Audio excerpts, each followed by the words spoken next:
कैसे हैं प्यारे बच्चों? आई होप आशा करता हूँ कि आप सब अच्छे होंगे और बहुत मेहनत से पढ़ रहे होंगे। आप सबको पता ही है कि एग्ज़ाम जो है वो 24 फ़ेब से आपके एग्ज़ाम है, 24 फरवरी से। आप सब लगे होंगे मेहनत से, बस लगे रहिएगा।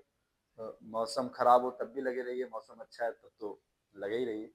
एक बार आपके नंबर बहुत अच्छे आते हैं, बस आपको मन में ठान लेना है कि मुझे करना क्या है।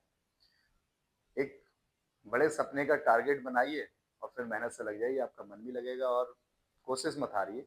अपने आप को गिव अप मत करिएगा, कोई चीज़ समझ में नहीं आती है उसे बार-बार रिपीट करिए, मेमोराइज़ करिए।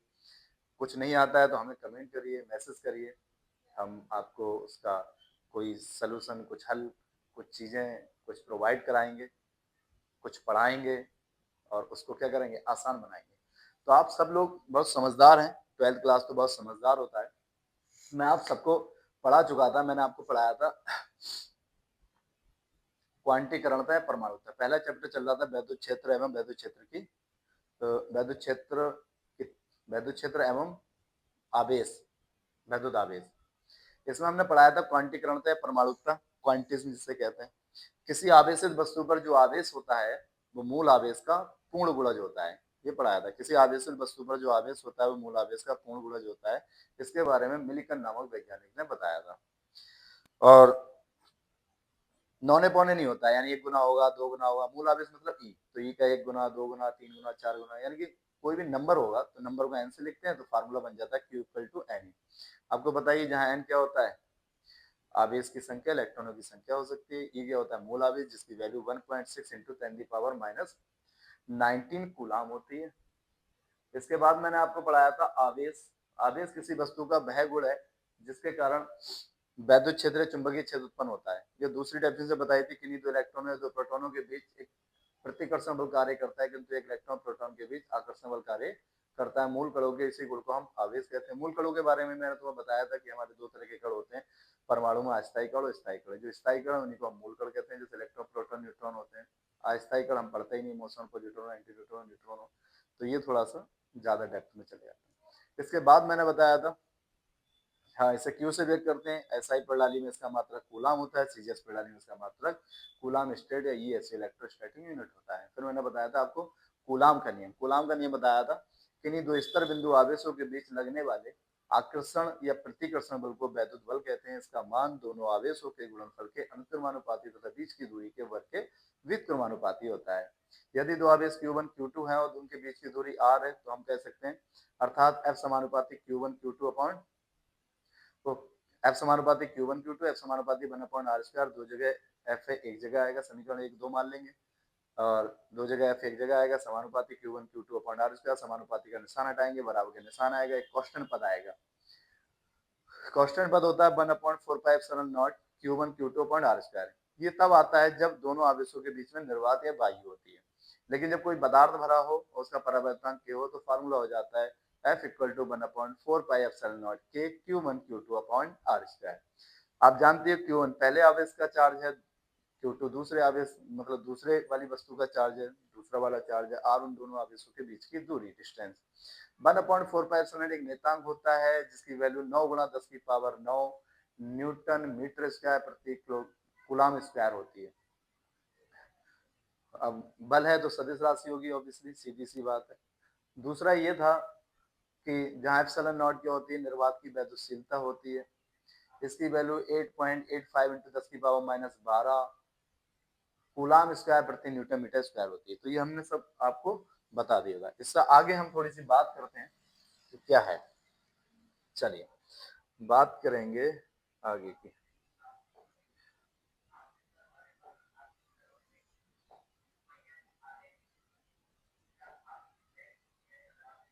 चलिए मैंने और थोड़ा सा ब्लैक स्क्रीन की है। ब्लैक स्क्रीन के साथ साथ जो है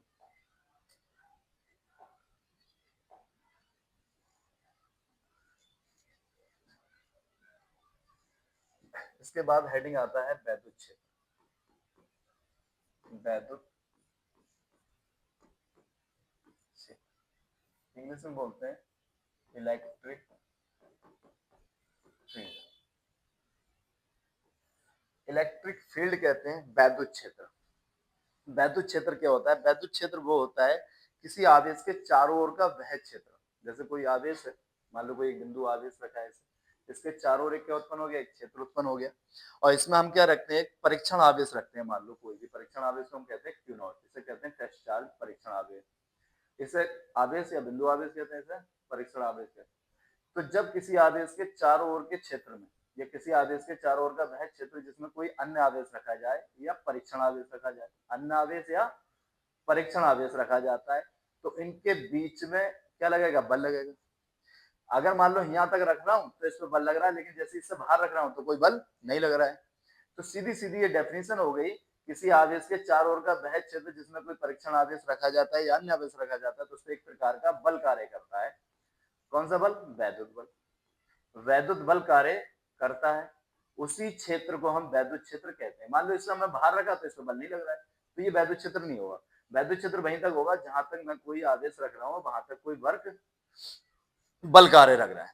अगर बल कार्य कर रहा है जहां तक यहाँ लग रहेगा तो ये भी वैद्युत क्षेत्र में आ जाएगा, यहाँ लगेगा तो ये भी वैद्युत क्षेत्र में आ जाएगा। तो जहां पर आवेश रखने पर उस पर कोई बल लगे तो वो वैद्युत क्षेत्र कहलाता है। तो सीधी सी डेफिनेशन है, किसी आवेश के चारों ओर का वह क्षेत्र जिसमें कोई अन्य आवेश रखा जाए या परीक्षण आवेश रखा जाए, तो उस पर एक प्रकार का बल कार्य करता है, वैद्युत क्षेत्र कहलाता है।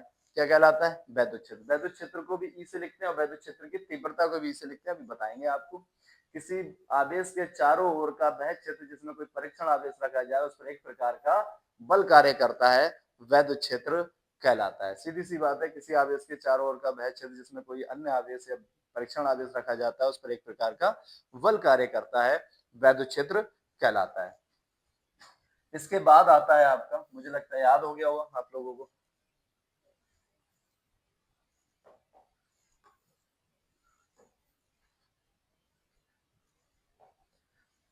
फिर आएगा वैद्युत क्षेत्र की तीव्रता। वैद्युत क्षेत्र की तीव्रता।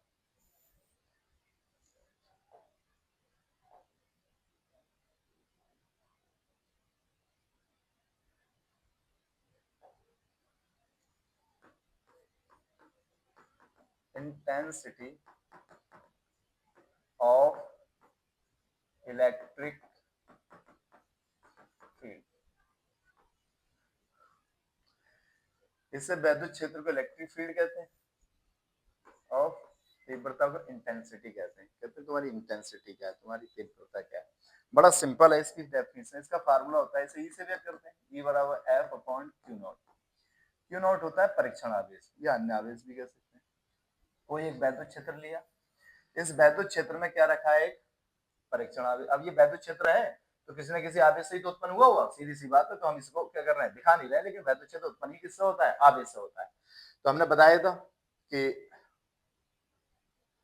आवेश का ये गुण है कि वो वैद्युत क्षेत्र चुंबकीय क्षेत्र उत्पन्न कर सकता है। अगर वो रुका हुआ है तो वैद्युत क्षेत्र उत्पन्न करेगा, चल रहा है तो वो चुंबकीय क्षेत्र उत्पन्न करेगा और वैद्युत क्षेत्र भी उत्पन्न कर सकता है।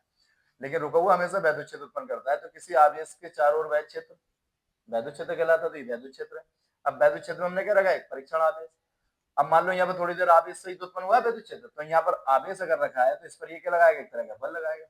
और अगर वैद्युत क्षेत्र है तो अभी इसमें क्या लग रहा होगा? एक बल लग रहा होगा, क्योंकि वो आवेश की वजह से उत्पन्न हुआ है। तो किसी वैद्युत क्षेत्र में, किसी वैद्युत क्षेत्र में रखे परीक्षण आवेश, कौन से आवेश?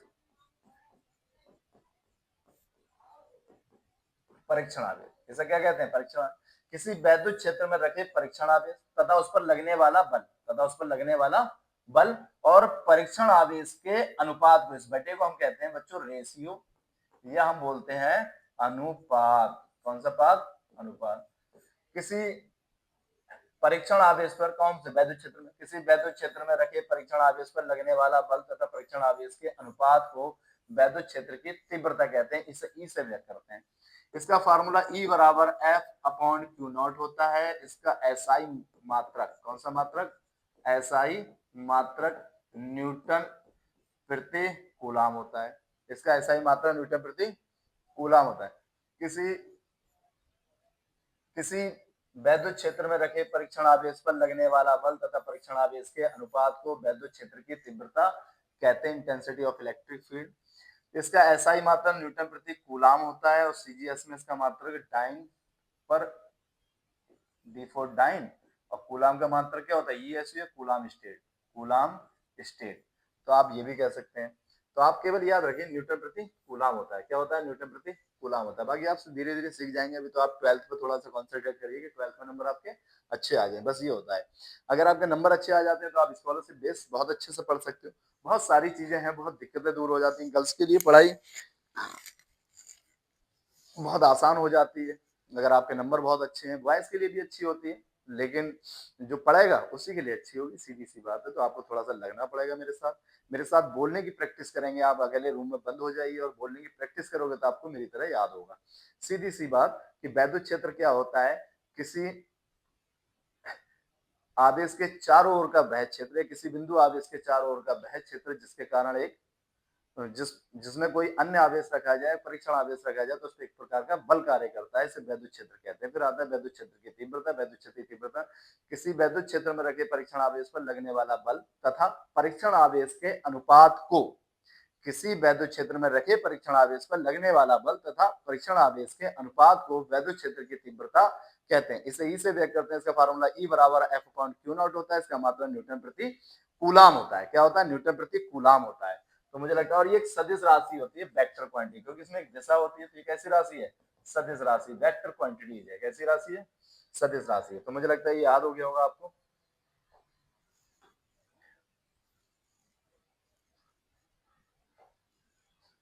नोट्स आपको प्रोवाइड हो जाएंगे बच्चों, टेंशन लेने की जरूरत नहीं है।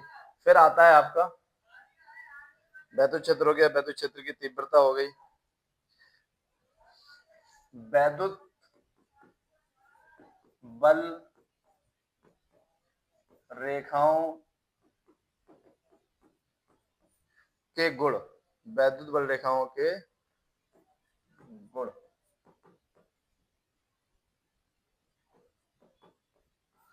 वैद्युत बल रेखाओं के गुण इंग्लिश में कहते हैं properties of electric force line. बड़ा सिंपल है, रे भी कह सकते हैं। तो वैद्युत बल रेखाओं के गुण क्या होते हैं, कि वैद्युत बल रेखाओं के बारे में हम जो जानते हैं वो वैद्युत बल रेखाओं के गुण होते हैं। मैं वैद्युत बल रेखाएं तो पढ़ाऊंगी, लेकिन साथ में इसी के चुंबकीय बल रेखाएं भी पढ़ाऊंगा। थोड़े बहुत गुण उसके भी पढ़ेंगे ताकि आप फर्क समझ जाओ क्या फर्क है। फिर हम चुंबकीय बल रेखाओं के गुण पढ़ेंगे, तब भी ये पढ़ेंगे, थोड़ा फर्क आप वहां भी समझेंगे। तो वैद्युत बल रेखाएं जो होती हैं, वैद्युत बल रेखाओं की खासियत होती है कि ये धनावेश से आरंभ होती है, यानी प्लस, और माइनस पे क्या होती है, समाप्त। धनावेश से आरंभ होती है और माइनस पे क्या होती है, समाप्त। एक कंडीशन ये, जहां से आरंभ होती है जहां समाप्त होती है, दोनों जगह सतह के क्या होती है, लंबवत होती है। कैसी होती है, लंबवत होती है। कैसी होती है, लंबवत। वैद्युत बल रेखाओं का पहला गुण, ये धनावेश से आरंभ होती है और ऋणावेश पर समाप्त होती है। जहां से आरंभ होती है जहां से समाप्त होती है, दोनों जगह सतह के लंबवत होती है। तीसरी कंडीशन है कि वैद्युत बल रेखाएं खुले वक्र के रूप में होती है। कैसी होती है, खुले वक्र के रूप में, ऐसे करके ये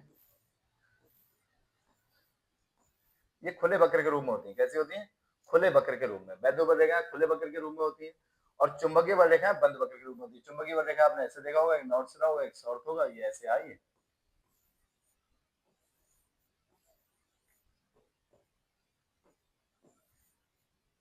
अगर हम पूछे किसी चुंबक के कारण वैद्युत बल चुंबकीय बल रेखाएं, तो ये ऐसे करके जाएंगी, नॉर्थ से साउथ, इनकी दिशा नॉर्थ से साउथ की ओर होती है, चुंबक की दिशा साउथ से नॉर्थ की ओर होती है।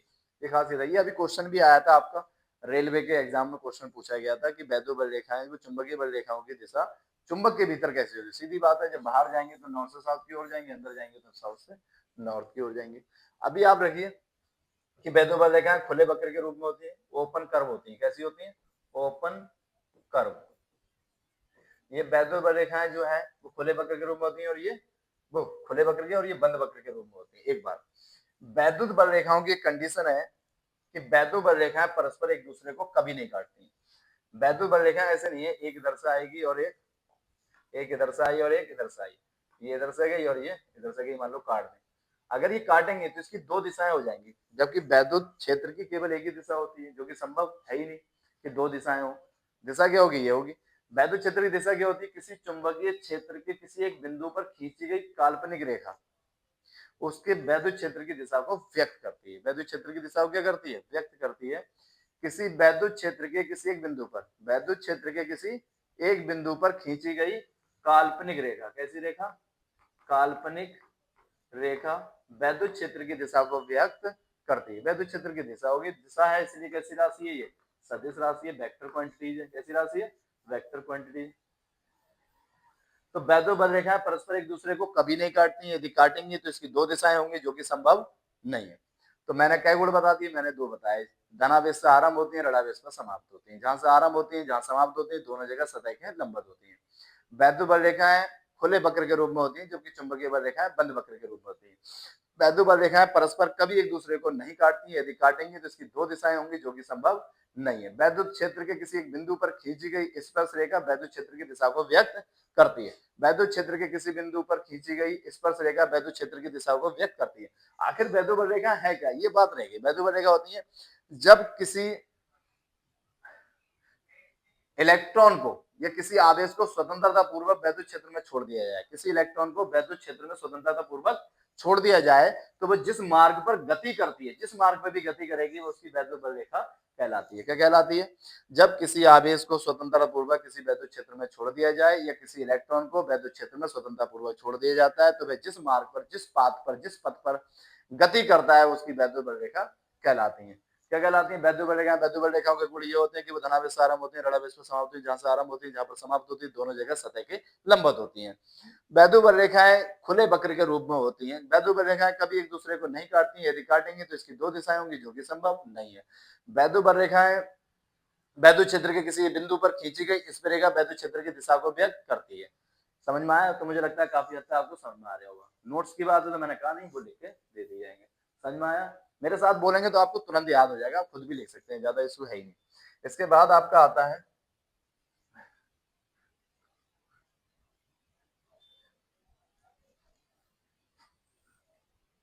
इसके बाद आएगा आपको वैद्युत, किसी बिंदु आवेश के कारण वैद्युत क्षेत्र की तीव्रता।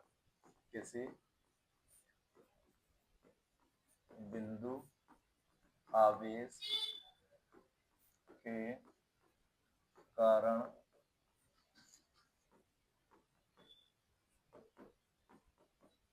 वैद्युत क्षेत्र की तीव्रता। Intensity of electric field due to a point charge, due to a point charge. कौन सा चार्ज? Point charge. तो intensity of electric field due to a point charge, वैद्युत क्षेत्र की तीव्रता किसी बिंदु आवेश के कारण। मान ले रहे हैं ये बिंदु आवेश है क्यू, लाइट कर लिया और इसके चारों ओर एक क्षेत्र उत्पन्न हो गया, तो इसमें हमने क्या रख दिया? एक परीक्षण आवेश। तो इस पर हमें लगानी है कि वैद्युत क्षेत्र की तीव्रता क्या होगी। वैद्युत क्षेत्र की तीव्रता का फार्मूला होता है बच्चों E equal to F upon Q naught होता है, सबको पता है, पढ़ाई अभी हमने थोड़ी दूर। मान लीजिए ये दोनों आवेश जो है, ये बिंदु आवेश है और ये परीक्षण आवेश है, एक दूसरे से आर दूरी पर रखे हैं, सपोज दैट। तो इनके बीच में भी हम पढ़ के आए थे कि इन दो बिंदु आवेशों के बीच सदैव एक आकर्षण या प्रतिकर्षण बल कार्य करता है जिसे हम वैद्युत बल कहते हैं। तो इन दोनों के बीच में एक वैद्युत बल लग रहा होगा। वैद्युत बल का मान जो होता है वो होता है 1/4 pi epsilon naught Q1 Q2 upon are square. तो 1/4 पाई एप्सिलॉन नॉट ऐसे की ऐसे ही Q1 की जगह क्या आएगा? Q, और Q2 की जगह क्या आएगा? Q not. और बीच की दूरी तो आ रही, तो ये क्या हो गया? R square. और ये किसके बराबर है? एफ के इक्वल। किसके इक्वल है? ये किसकी वैल्यू आ गई? एफ की। तो मैं यहाँ पर एफ की जगह लगा देता हूँ, लगा दूं। एफ की वैल्यू कितनी आ गई? 1/4 पाई एप्सिलॉन नॉट। एफ की जगह क्या आएगा? Q naught upon are square upon Q naught ऐसे की इस क्यू नॉट से क्यू नॉट कैंसिल हो जाएगा, तो बनेगा 1/4 pi epsilon naught Q upon are square. E की वैल्यू ये आ गया आपका प्रूफ, न्यूटन प्रति कूलम। अच्छे बच्चों की खासियत होगी कि जब भी हम प्रेजेंटेशन पर ध्यान देंगे तो अगर कोई प्रूफ कर रहे हैं तो उसका मात्रक जरूर लिखें, इससे इंप्रेशन बढ़ता है। तो कोशिश करते हैं अगर आप लोग, तो आदतें धीरे धीरे सब अच्छी हो जाती हैं, लेकिन कोशिश करने से आदतें बदलती है। ऐसा नहीं कि आप छोड़ दोगे, कोशिश ही नहीं कर रहे, कोशिश तो करनी पड़ेगी अगर अच्छा कुछ करना है तो। अगर इन दोनों आवेशों के बीच में कोई परावर्तनांक के रहा है तो फार्मूला हो जाएगा E equal to 1/4 pi epsilon naught, साथ में क्या आ जाएगा Q अपॉन आर स्क्वायर। ये बहुत यूज होने वाला फार्मूला है, आपको याद रखना। आगे के जितने प्रूफ होंगे सब में हमें ये प्रूफ करना पड़ेगा, हमें ये लगाना पड़ेगा। गॉस की प्रमेय वगैरह सब में इसी की सहायता से प्रूफ होंगे। तो गॉस की प्रमेय वगैरह के लिए भी आ रहे हैं, धीरे धीरे हम थोड़ा सा आगे बढ़ रहे हैं। तो मुझे लगता है याद हो गया हुआ। माना चित्र में एक बिंदु आवेश Q है, इसके चारों ओर एक समान वैद्युत क्षेत्र है जिसमें हमने क्या रखा है, एक परीक्षण आवेश इस बिंदु आवेश से r दूरी पर रखा है। तब फार्मूला होता है E बराबर F अपॉन Q नॉट, और Q F की वैल्यू होती है 1/4 पाई एप्सिलॉन नॉट Q